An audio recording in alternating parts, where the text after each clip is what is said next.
ഞാനിന്ന് വന്നിട്ടുള്ളത് നമ്മുടെ ചാനലിൽ റീസെന്റ് ആയിട്ട് അപ്ഡേറ്റ് ചെയ്ത ചെയിൻ ക്ലീനറിന്റെയും ചെയിൻ ലൂബിന്റെയും ഒരു ചെറിയ അപ്ഡേറ്റ് തരാൻ വേണ്ടിയിട്ടാണ്. അപ്പോൾ റീസെന്റ് ആയിട്ട് ഞാൻ ഒരു 700 കിലോമീറ്റേഴ്സ് ഒരു റെയിൽ റൈഡ് പോയിരുന്നു. ഞാൻ നിൽക്കുന്നത് ചെന്നൈയിലാണ്. ചെന്നൈയിൽ നല്ല മഴയാണ് ഇപ്പോൾ. ഈ റൈഡിൽ ഈ ലൂബ് എങ്ങനെയാണ് എനിക്ക് റെസ്പോൺസ് തന്നെ, ഈ ചെയിൻ ക്ലീനർ എങ്ങനെയൊക്കെ റെസ്പോൺസ് തന്നെയുള്ള റിവ്യൂ ആണ് തരുന്നത്. Chain lube was performing very good. ഞാൻ പോളിയോൾ ചെയിൻ ലൂബ് L2 ആണ് യൂസ് ചെയ്തത്.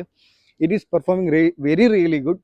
കാരണം പറയാൻ എന്താ വെച്ച് കഴിഞ്ഞാൽ ഞാൻ റൈഡ് ചെയ്ത മോസ്റ്റ് ഓഫ് ദ ടൈംസും മഴയായിരുന്നു. ഈ മഴയത്തും 712 കിലോമീറ്റേഴ്സാണ് ഞാൻ ചെക്ക് ചെയ്തത്.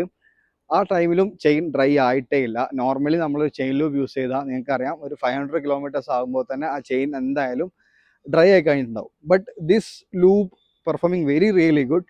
712 കിലോമീറ്റർ റൈഡ് ചെയ്തതിലും ചെയിൻ ഡ്രൈ ആയിട്ടേ ഇല്ല. നിങ്ങൾക്ക് വേണമെങ്കിൽ ഈ ചെയിൻ ക്ലീനറും ചെയിൻ ലൂബും നിങ്ങൾക്ക് ട്രൈ ഔട്ട് ചെയ്യാം. മഴ ഇല്ലാത്തൊരു കണ്ടീഷൻ ആണെങ്കിൽ L2 വാങ്ങേണ്ട ആവശ്യമില്ല, നിങ്ങൾക്ക് നോർമൽ ചെയിൻ വാങ്ങാവുന്നതാണ്. ഇഫ് യു വാണ്ട് ടു നല്ല മൺസൂൺ റൈഡ്സും കാര്യങ്ങളൊക്കെ നിങ്ങൾ ഇഷ്ടപ്പെടുന്നവരാണ്, നിങ്ങൾ ഓഫ് റോഡ് കണ്ടീഷൻസ് പോകുന്നവരാണെന്നുണ്ടെങ്കിൽ ഈ പോളിയോൾ ചെയിൻ ലൂബ് L2 നിങ്ങൾക്ക് യൂസ് ചെയ്യാം. അതുപോലെ തന്നെ അങ്ങനത്തെ കണ്ടീഷനിൽ ഹെവി ഡ്യൂട്ടി പർപ്പസ് യൂസ് ചെയ്യാൻ വേണ്ടിയിട്ട് അവരുടെ ചെയിൻ ക്ലീനർ C2 ഉണ്ട്. സോ രണ്ടിൻ്റെയും ഫോട്ടോസും വീഡിയോസും കാര്യങ്ങളൊക്കെ വീഡിയോൻ്റെ ഒപ്പം ഞാൻ അറ്റാച്ച് ചെയ്യുന്നുണ്ട്. കോൺടാക്ട് ചെയ്യേണ്ട നമ്പറും ഇൻസ്റ്റാഗ്രാം ഹാൻഡിലും അവിടെ അറ്റാച്ച് ചെയ്യുന്നുണ്ട്. Check it out. അപ്പോൾ ഓക്കെ, അടുത്ത വീഡിയോ കാണാം. Bye bye.